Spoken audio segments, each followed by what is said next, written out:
ఉమ్మడి ఆదిలాబాద్ జిల్లా వ్యాప్తంగా ఎండలు తీవ్రంగా మండిపోతున్నాయి. గత ఏడాదితో పోల్చితే ఈ ఏడు ఎండల తీవ్రత మరింత అధికంగా ఉంది. జిల్లాలో ప్రతి సంవత్సరం మే నెలలో అత్యధికంగా ఉష్ణోగ్రతలు నమోదవుతాయి. కానీ ఈ ఏడు ఏప్రిల్లోనే అత్యధికంగా ఉష్ణోగ్రతలు నమోదవుతున్నాయి. జిల్లాలో 43.3 డిగ్రీల సెల్సియస్ గరిష్ట ఉష్ణోగ్రత నమోదు కాగా కనిష్ట ఉష్ణోగ్రత 26.7 డిగ్రీల సెల్సియస్గా నమోదయ్యింది. ఇప్పటికే అధిక ఉష్ణోగ్రతలతో జనం అల్లాడిపోతుంటే వడగాలులు కూడా తోడవుతున్నాయి.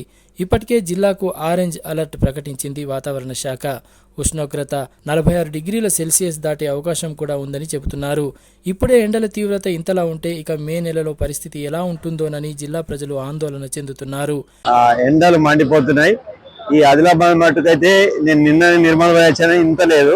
మనకి ఇంకా బాగున్నాయి. 44, 46 ఇస్తున్నది. అప్పుడప్పుడు మధ్యాహ్నం బయటకు వెళ్ళాలంటే బాగా కష్టం అనిపిస్తున్నది.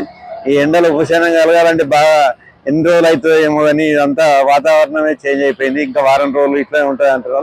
దీన్ని తట్టుకోక ఏప్రిల్లోనే ఇట్లా ఉన్నదైతే మే, జూన్, మే దాకా ఏం పరిస్థితి ఉంటుందో అందరికీ అగమగోచరంగా ఉన్నది. కాబట్టి దీని నుంచి ఉపశమనం కలగాల. మనం ఎండలలో వెళ్ళొద్దనే కోరుకుంటున్నాం. తప్పని పరిస్థితులలో వెళ్తున్నాం. రోజు రోజుకు ఆందోళన కలిగించే స్థాయిలో ఉష్ణోగ్రతలు నమోదవుతుండటంతో ఆరోగ్య సమస్యలు కూడా ఎదురవుతున్నాయి. ముఖ్యంగా వృద్ధులు, పిల్లలు పెరిగిపోతున్న ఉష్ణతాపంతో అవస్థల పాలవుతున్నారు. ముఖ్యంగా దినసరి కూలీలు పనిచేస్తూ ఉపాధిని పొందుతున్న వారికి కూడా ఎండ కష్టాలు తప్పడం లేదు. అప్రమత్తమైన అధికార యంత్రాంగం కూడా పలు జాగ్రత్తలు సూచిస్తోంది.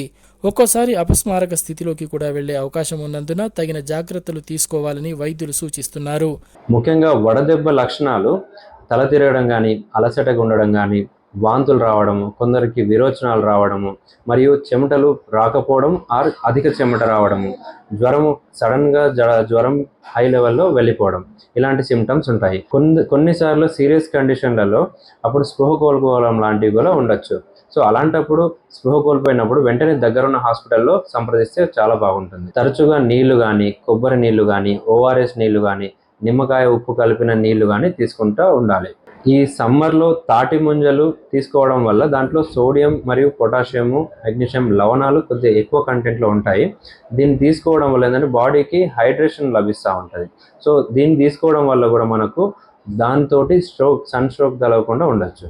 వాతావరణ శాఖ హెచ్చరికల నేపథ్యంలో అప్రమత్తమైన జిల్లా అధికార యంత్రాంగం ఎండాకాలంలో తీసుకోవాల్సిన జాగ్రత్తలపై ప్రజలకు అవగాహన కల్పించేందుకు చర్యలు చేపట్టింది.